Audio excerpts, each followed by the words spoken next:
सबैजनालाई होप सबैजना आरामै हुनुहुन्छ होला। आज म फेरि नयाँ भिडियो लिएर आएको छु हजुरहरूको लागि।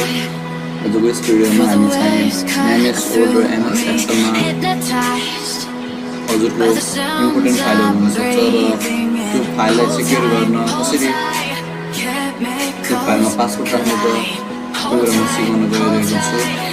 त्यसको लागि सुरुमा हजुरले एमएस वर्ड खोल्नु होला।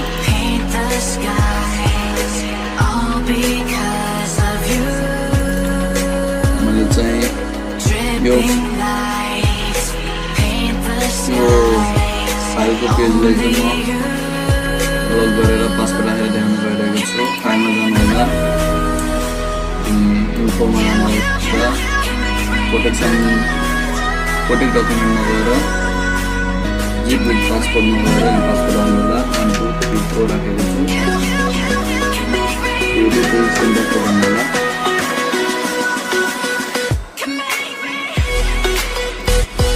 हेर्न सक्नुहुन्छ पासवर्ड हाम्रो मात्रै बोल्छ।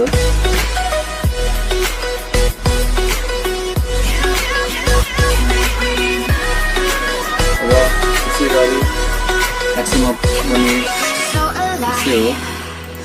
एक्सेल फाइल खोल्नु हेर्न सक्नुहुन्छ। यसलाई पनि म लग गरेर भन्छु। कोडमा चाहिँ यसमा पनि सेम प्रोसेस हो।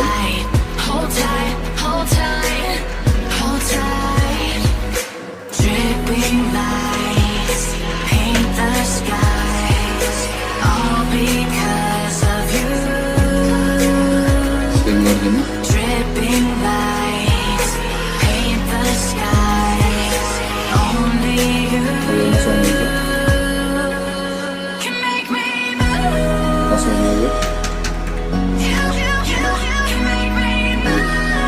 आजको लागि यति नै। र यस्तै भिडियोहरू चाहिएको छ भने कमेन्टमा गर्नु होला के बारेमा भिडियो चाहिन्छ हजुरहरूलाई। मेरो च्यानललाई लाइक सब्सक्राइब कमेन्ट गरिदिनु होला।